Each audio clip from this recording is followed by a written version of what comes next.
Salut à tous, ravi d'avoir aujourd'hui à mes côtés une figure de la chanson française, incontournable par sa voix et son charisme. Il est présent en Auvergne pour un concert au Garden Palace. Bonjour Christian Delagrange.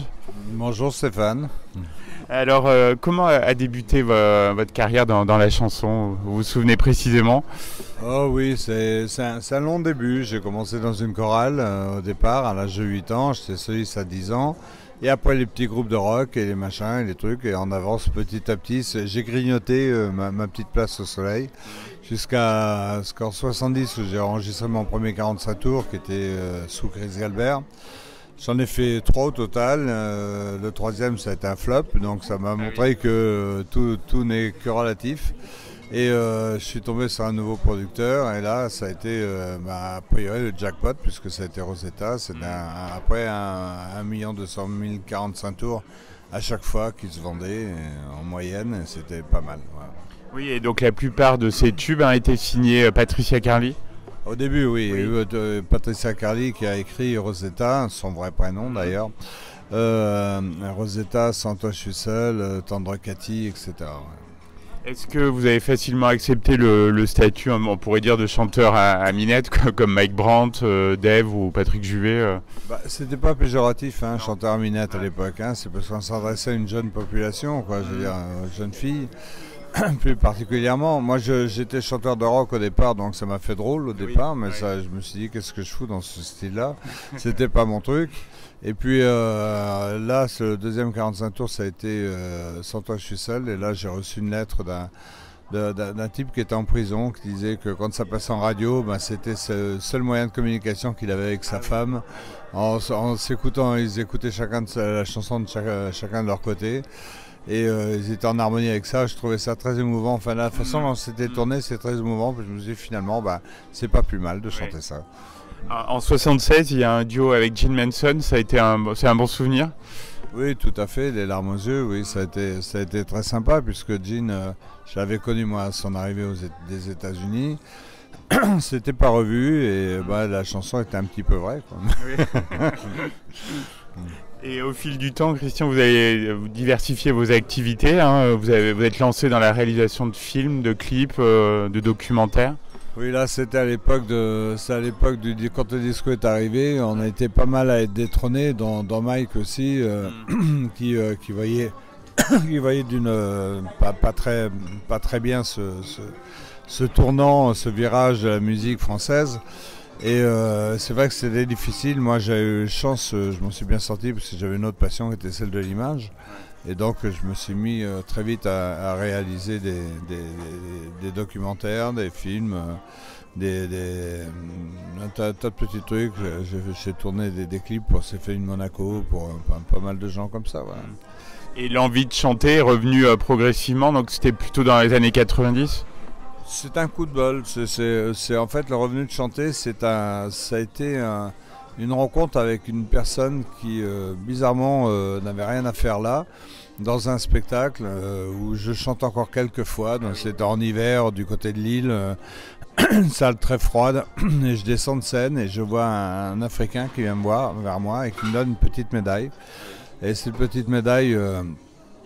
Il me la donne dans les mains, il me dit garde-la précieusement, elle te portera bonheur. Et je la regarde et effectivement c'est une médaille en ferraille que j'ai encore autour du cou. Et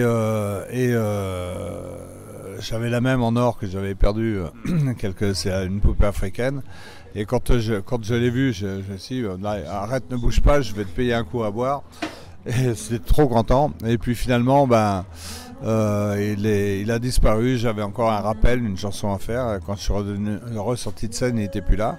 Et j'ai demandé à tout le monde, vous n'avez pas vu un gars en boubou, un Africain en boubou? On m'a dit non. Si, un boubou jaune avec des manches courtes en plein hiver. Tu vois, je veux dire, c'est un truc de fou. Et là, il m'arrête de fumer la moquette.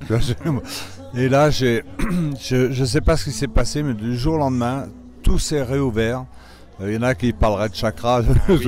Moi, tout s'est rouvert d'un coup et je me suis remis. On m'a demandé de faire des compilations de mes chansons que je venais de racheter par hasard aussi. Et je me suis refait financièrement, je me suis refait sur plein de trucs. Et c'est reparti comme ça, c'est reparti gentiment, mais c'est bien reparti avec beaucoup de bonheur, beaucoup de soleil. Et je vais retrouver tous les gens qui ne m'avaient pas complètement oublié, ça faisait plaisir. Pascal Sevran aussi vous a aidé au niveau de la chanson. Pascal a aidé énormément de chanteurs, c'était quelqu'un de très qui avait la fibre populaire et qui avait compris que des gens avaient besoin aussi de ce genre de chansons. On cible toujours les jeunes parce que à une époque, pendant les dernières guerres, c'était la chair à canon. Aujourd'hui, c'est la chair à consommation. Donc, on les manipule pour leur faire acheter ça et ça et ça. Et donc, à notre âge, on n'en a plus rien à foutre parce qu'on n'intéresse personne et on convaincra personne de changer de lessive. Hein. Oui. Qu'est-ce qui vous a plu dans la tournée à Tendre? De se retrouver avec beaucoup d'amis qu'on avait un peu perdu de vue. C'est vrai que c'est un métier où on ne fait que se croiser sur un plateau de télé, sur un spectacle comme ça, ponctuel. Et lorsqu'on a l'occasion de passer plusieurs mois ensemble, avec l'obligation de faire une matinée, une soirée comme on faisait avec Tendre. Donc on arrivait le midi, on se quittait le soir à 23h et on restait ensemble tout le temps pendant 9 mois. C'était quelque part génial, c'était une gestation d'amitié de 9 mois. Alors Christian, il y a quelque chose de marquant dans votre parcours, c'est votre engagement humanitaire, ça vous tient vraiment à cœur? Oui, alors là c'est pareil, la petite poupée elle a frappé encore le truc et je me suis mis à... Un jour, je faisais beaucoup de réalisations, notamment de reportages dans des pays où les gens souffraient. Et quand on rentre, on peut pas rester indifférent. Et cette petite poupée est venue et m'a dit c'est le moment de te réveiller. Et je me suis dit pourquoi pas aller voir en Afrique. Et puis finalement, j'ai fini par créer cette ONG pour la fonder.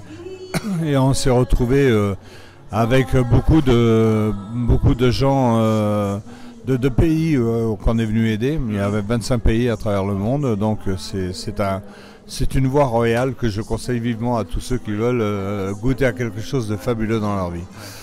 Alors pour les auditeurs qui aiment votre univers, il y a plusieurs objets dont il faut absolument se doter. Il y a votre anthologie chez Marianne Mélodie, il y a votre album Ensemble, et puis il y a un DVD sur les 50 ans de votre carrière à l'Alhambra. Vous êtes toujours très actif. Oui. On fait, là j'ai sorti un nouvel album aussi, mais qui est une diffusion très, très, très discrète parce qu'en fait... L'idée c'était de sortir cet album et de faire choisir au public le nouveau tour de chant. Et donc comme ça je leur présente les chansons qu'ils ont envie d'entendre.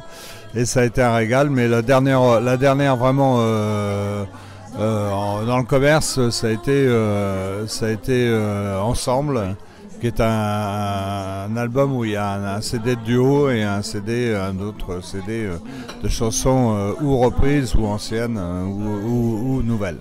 Voilà. Vous faites toujours beaucoup de scènes? Oui, je fais à peu près 70-80 spectacles par an, quoi. Je veux dire, donc c'est un régal de retrouver les gens, de se retrouver tous ensemble et je pense que le mariage est... le mariage, ce mix d'amitié, de sympathie se fait à chaque fois et tant mieux. Content d'être en Auvergne, vous connaissez un peu notre région? Oui, je connais plus Aurillac parce que j'ai mon fils qui habite là-bas, mais clairement j'ai eu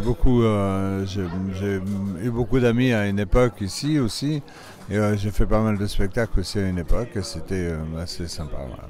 Dernière question, Christian Delagrange, quels sont vos projets, vos envies pour les prochains mois?